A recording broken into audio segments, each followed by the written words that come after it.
Howdy guys. So it is now springtime here in Marion. It is March 19th, and as you can see, there's Calypso behind me. She's still wrapped up, although I'm going to have her unwrapped this week.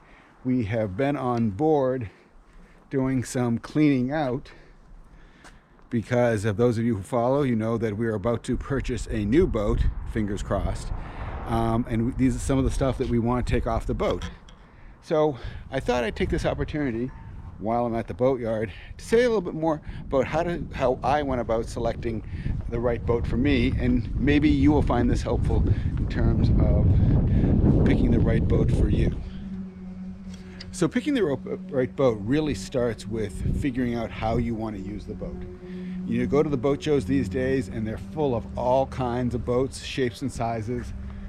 We're seeing more and more of the large center consoles with multiple motors, and you really have to start by how you're going to use it. Are you going to go fishing? Are you going to go cruising? Are you going to go cruising for the weekend? In other words, overnight. How many people are you going to take with you? Is it just you and your buddies, or is it your family and friends? That's very important. If you're going to cruise for a longer period, that's also important. Of course, where you're going to keep the boat also plays a big role in what boat you're going to pick. If it's going to be on the ocean, if it's going to be on a lake, if it's going to be on a river, you want to match the boat as best you can to the environment it will be kept in. Especially if you're going to be on salt water, you need to take that into consideration. Are you going to trailer the boat? Do you want a boat that you can tow behind your truck? Or do you want to have a boat that's permanently at a mooring or a dock? This will dictate the size of the boat, the weight of the boat, and then of course that will dictate how many people you can carry on the boat. So all of these things are important to decide before you go into the shopping mode. Of course, we would be remiss if we didn't talk about the budget. New boats have gotten very expensive these days. You know, from a small runabout boat for the lake would cost you $20,000 to $30,000 new, and a large cruiser, a 40-foot ocean cruiser, is going to be $500,000 and up. So there's a huge range in cost of boats. The nice thing about boats is that they've been making them for a long time, and there's a tremendous used market. As you know, Calypso I, right over there on the other side of these boats, was used. She's a model year 2000, so when we bought her, she was 12 years old. We bought her in 2012. And Calypso II is a 2001, so now she's 19 years old. And so there is a big market for used boats.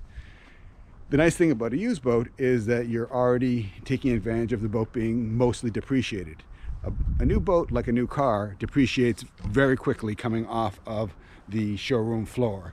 And there's a lot of cost associated with that when you figure that into your total cost of ownership. Is with a brand new boat, you have a fair amount of depreciation. And so I think you need to take that into account. With a used boat, depending on the brand and how old it is, most of that depreciation is gone. For example, with Calypso I, based on what we paid for her and what the market is, we think that we will be able to sell it after 7 years of use for pretty much about what we paid for it. Now, that doesn't take into account the substantial upgrades that we have made to Calypso I. She has all new electronics, she has all new canvas, new carpet, new television, new microwave, custom mattress. So we've invested a fair amount of money into it, but in some ways I also see that as operating costs because we've taken advantage and we've used some of those things. So essentially what I'm saying is, if you buy a used boat and you buy one from a good brand and it's mostly depreciated, you won't lose a whole lot of money on that boat. Now, to be certain, having a brand new boat is nice. It's brand new. It has all the nice things that a brand new boat has. But the thing you need to remember is a brand new boat is not without its faults. You'll get the boat, you'll go through a punch list, and so it's just to say that a brand new boat is not perfect itself. Okay, so let's move on. So now we've figured out what kind of boat we want. We decided that we're going to go fishing with our buddies, and so we want a center console boat. Okay, are we going to tow it or are we going to leave it? Let's say we're going to tow it.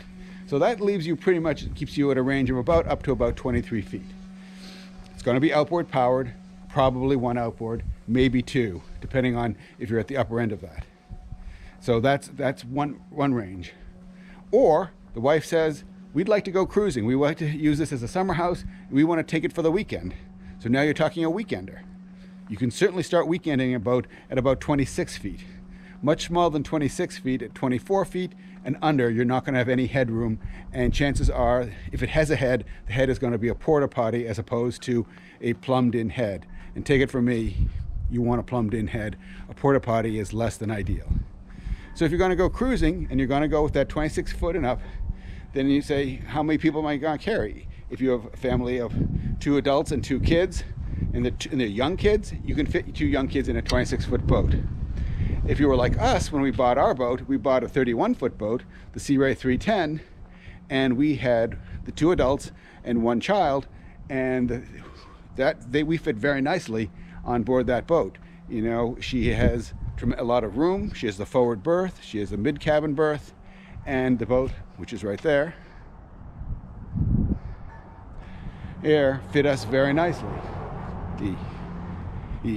Once you decide on the boat, you should probably decide on what type of power you want for the boat. Are you an outboard powered person? Do you want stern drives? Or do you want inboard? I personally wanted to have a boat that was inboard power. In the case of the Searay 310, it came either as a stern drive boat or as a V-drive inboard. I want the V-drive inboard. Now there's all kinds of back and forth disagreements and thoughts around which is better, V-drive versus stern drive. For me, the V-drive gave better handling. It was more secure in a rough sea, and it was easier maintenance. Now, conversely, you get the fuel mileage is not as good because there's higher drag with the inboard, and the top speed is less than it is with the stern drive. So it's a trade-off. For us, we chose the inboard. Now, of course, these days, there's a lot of boats, and even cruising boats, that go outboards. 1 outboard, 2 outboards, and I'm sure you've seen boats that have up to 5 outboards. Engine sizes have gotten very large, going all the way up to the 7 Marine 627 horsepower individual motors, and I've seen those on a boat as large as 50 feet had 5 7 Marine 627 horsepower motors. That's a lot of power. It's really about speed. And that's, I suppose, yet another item you want to decide is, generally speaking, how fast do you want to cruise to where you're going? I'll give you an example. Our boat, Calypso I, has the 2 300 horsepower V-drive inboard engines. That cruises the boat comfortably at 21 knots, which is about 23 miles an hour. At that speed, we're getting about 0.8 miles to the gallon, which isn't great, but it's not bad. The boat has a top speed of about 30 miles an hour. At that speed, she'd probably be getting about 0.6 miles to the gallon, but you would never push the engines that hard, and you would never run like that. Conversely, if you want to go faster, let's say you want to cruise regularly at 30 miles an hour or even faster, you need more power. Probably go with a stern drive or an outboard configuration. But the thing I have to tell you is that the ocean is the ocean regardless of the boat. And this applies to lakes as well. If you're running in any kind of a sea, 1 foot, 2 foot, 3 foot, you're not going to be wanting to be slamming along at 30 miles an hour or 40 miles an hour, even if your boat is capable of that kind of speed. It just is unpleasant for you, it's unpleasant for the boat, and it's unpleasant for the people on board. So just because the boat has that kind of speed and the ability to go for that fast, you may have to think you may not want to use that speed. And at the end of the day, to be perfectly honest, what are we doing this activity for? To be out boating. If the goal is to get from A to B as quickly as possible, I can drive faster to most of the places that I take the boat to. My goal is not to get there as fast as I can. My goal is to enjoy being out on the boat with my family. My goal is to enjoy the activity of boating and smell the fresh air, whether it be salt or a lake or a river. So I'm not sure why people want to go super fast. I mean, some of these boats with 3 and 4, Mercury Verado 400s, they'll do 40, 50 knots.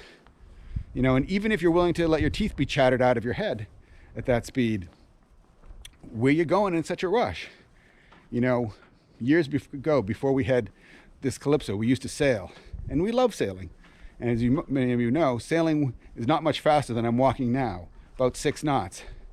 And it wasn't about getting there, it was about the journey.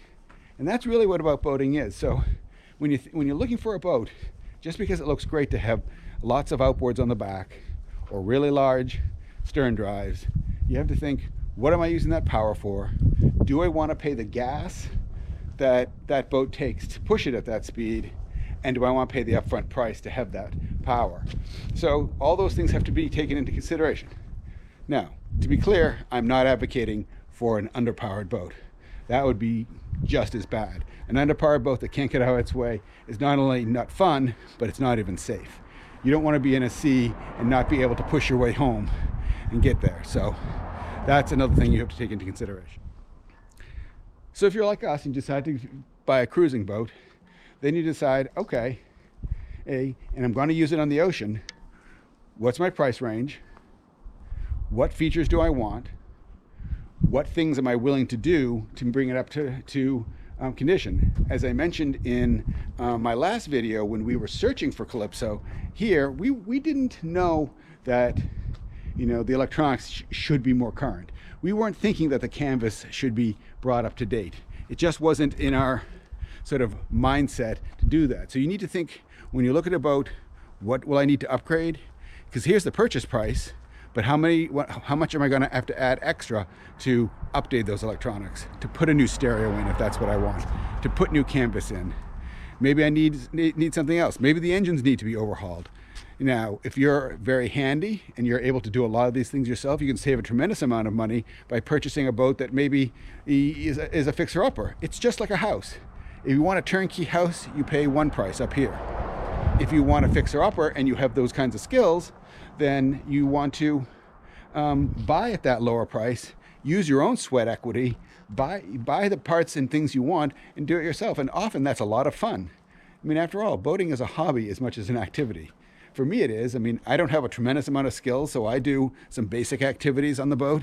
I leave the wrench turning to the professionals and the mechanics who do an excellent job and take care of my boat well. But I do the cleaning, I do the painting, I clean the bottom at the end of each season, I do some of the interior work. I had the electronics installed by an expert because that's not my area of expertise. So all of these things are items that you want to take into consideration when you buy a boat. Now you're ready to start looking. I know it's sort of been a little bit of a meandering pathway, but now once you take into consideration how you're going to use the boat, what size you want to use the boat, how many people, your budget, what kind of power you want on the boat, what speed you want the boat, and where you're going to keep the boat, now you can start looking. And let me tell you, there are a lot of boats out there. There's a lot of manufacturers. There's a lot of boats that were produced in the late 90s into the 2000s, even up to present. There are a lot of boats out there. And the shopping is pretty good, I have to tell you. And while it may not directly be a buyer's market, it certainly is not a seller's market. I think it's pretty well balanced, depending on the region of the country that you're in. And so I think you have a very good chance of getting the boat you want if you do your research. You know what kind of boat you want, you know the brand you want, and you're able to identify what condition the boat is in. Now, as I spoke last week, we just came back from Maryland to have Calypso II surveyed. Survey results were excellent. We got the oil samples back this week. The boat was in excellent condition. The only thing that came up for us was that the oil samples in both transmissions indicated a higher presence than normal of copper. And upon discussion with the lab, what they said was that that's not a problem, but you should change the transmission fluid. We spoke to the broker spoke to the owner's going to change the transmission fluid in both transmissions. They're going to repair an oil leak that was discovered during the survey, and they're going to replace one of the 2 domestic water pumps. And that's it. That's all that has to be done. So the plan right now is to have those things done in the next week or so, and then we will get the boat ready to close on that transaction. So it's the process I described to you about choosing a boat was exactly what we went through, both somewhat in selecting Calypso I, but definitely in selecting Calypso II. In other words, we really gave thought to how we want to use the boat, and for us, it's something like a vacation home. We spend a week-long vacation. We do multiple weekends away. We do many day trips with friends on the boat. And that's how we use the boat. So we bought a boat that meets all those needs. And because our daughter has gotten older, she brings a friend on. And Calypso I didn't have the space for 2 teenagers and give them the privacy that they needed and that they wanted on the boat. The current boat just has curtains that separate the sleeping areas, and the new boat has 2 separate staterooms and 2 separate heads. So that was important to keep our daughter interested in the activity. So I know this video has gone on a little bit, and I'm showing you scenes of the boatyard where we keep the boat. As you can see, even though it's beautiful weather, everything is still wrapped up here. And I expect in a month you'll start to see, because winter has sort of left early, which is nice, you'll start to see these boats unwrapped. And you'll see in it coming up is some aerial footage of the boatyard. So that's going to be fun. And we're going to take some more footage a little bit later. So until next time, this is David with Cruising Calypso, and enjoy your voyage.